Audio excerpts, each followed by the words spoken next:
Okay, so I'm gonna sort of like do a quick review on logarithmic and exponential equations. Okay, so let's start with the exponential equation first. So I'm gonna do using some examples. So this is what we were doing, right? So like if I have, for instance, a question like this, let's say 3 times e to the 2x plus 1 equal let's say 7. If I'm solving this for x, then I have to make sure that exponential form is by itself, which means I need to get rid of coefficient, or if there is a number added or subtracted, I need to get rid of that. So here I just need to get rid of 3 first, so I can just divide both sides by 3. This cancels out. Then I have this form, e to the 2x plus 1 equals 7 over 3. Now when the base is e, so remember we said in the class, when you have an exponential equation, you're always going to convert this to a logarithmic equation to solve. So to convert this to a logarithmic equation, since the base is e, so then I'm just going to apply ln to both sides. So apply ln to both sides. So which will turn this into this form. So ln e to the 2x plus 1 equal ln of 7 over 3. So the advantage of this, it's going to turn this exponential equation to a much simpler equation, because you can take this power and put it right here. 2x plus 1 times ln of e equals ln of 7 divided by 3. But ln of e is 1, because ln e is the input and the base is also e, so this equals 1 by property. Okay, so this is 1, so you can drop this. So 2x plus 1 equal ln 7 over 3. Let's say you're solving this analytically, and you just have to find x, right? So you subtract 1 first, 2x equal ln 7 over 3 minus 1, then you divide both sides by 2. So then x equal 7 over 3 minus 1 divided by 2. Analytically, this is your solution. But if you want to find it numerically, then you just have to put this in a calculator. Exactly. This exact fraction needs to be inserted in the calculator, and then you'll just round your answer and approximate it. Okay, so that's one example. Okay, so let's look at a different example. I'm going to kind of sort of mix it. So you have, let's say, a log. This time, let's just take a log equation. So let's just take something like this. So log 4 plus 1 equals log 4x minus 3 plus log 4x plus 5. All of them have the same base. Now I want to make sure that both sides are simplified.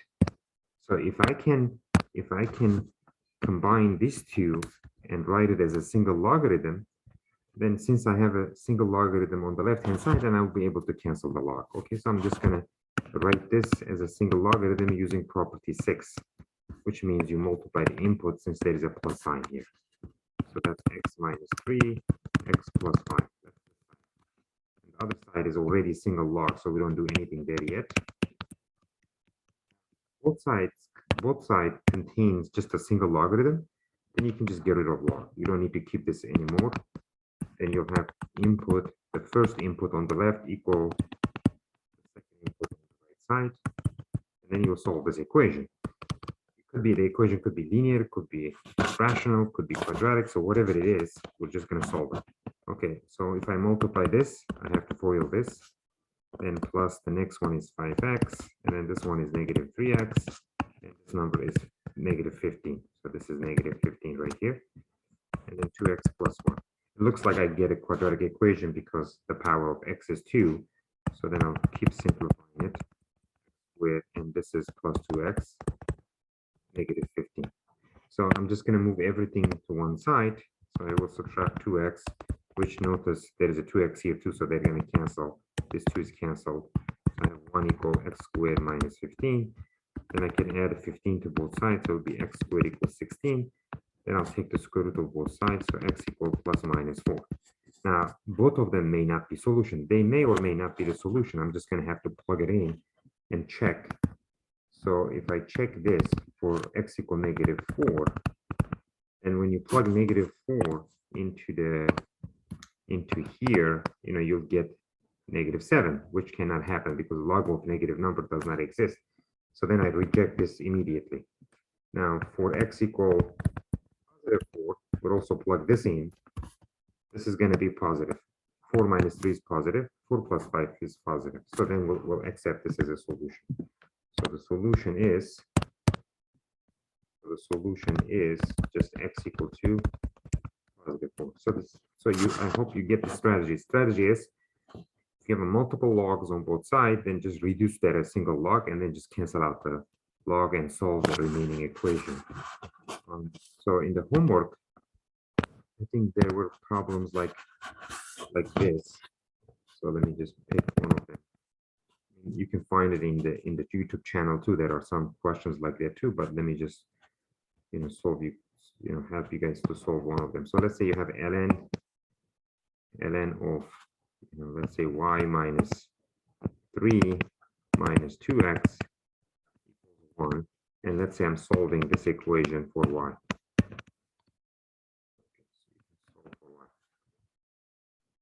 Okay, so because this is a logarithmic equation, it needs to be converted to an exponential form after I isolate it first, right?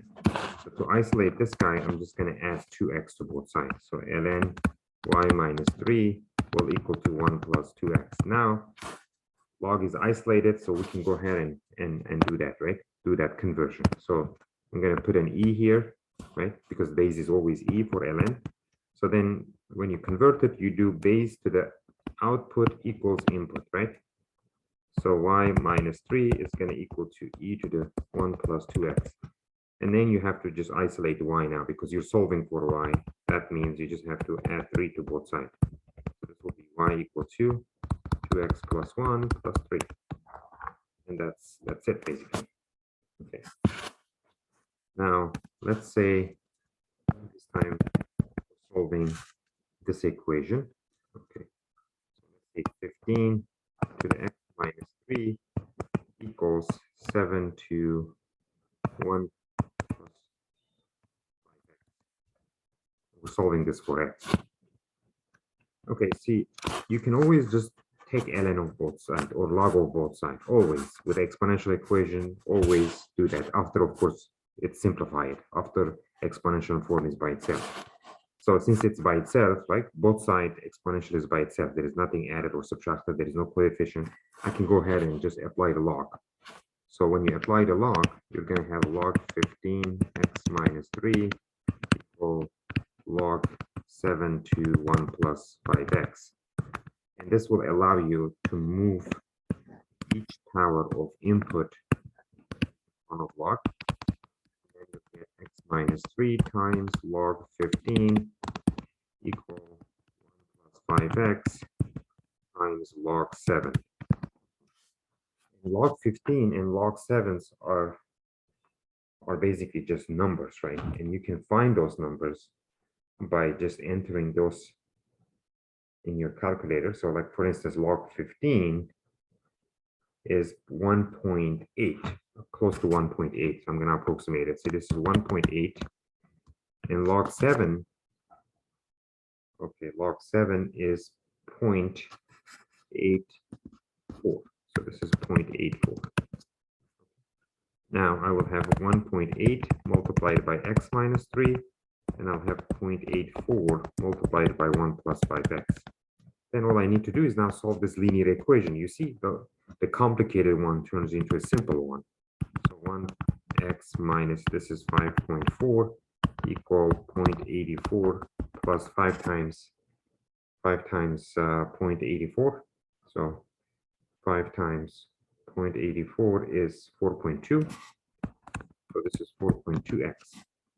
And then you can just solve this now. So just subtract 1.8x from both sides. So this is canceled. So you get negative 5.4 equal 0.84. And then you're going to have 4.2 minus 1.8, which is 2.4, so plus 2.4x. I'm solving this still. Next, I will subtract 0.84 from both sides. So you have negative 5.4 and then negative 0.8 also show up there. So you get 6.24 negative though, right? Both of them are negative because 2.4x. And then I'll just divide both sides by 2.4 to get the x. Just cancel. So I'll have 6.24 divided by 2.4, which x will equal to 2.6. This is an approximated value, of course. So I hope this helps. So let me know if you have more questions, please just send it to me and we'll just keep practicing.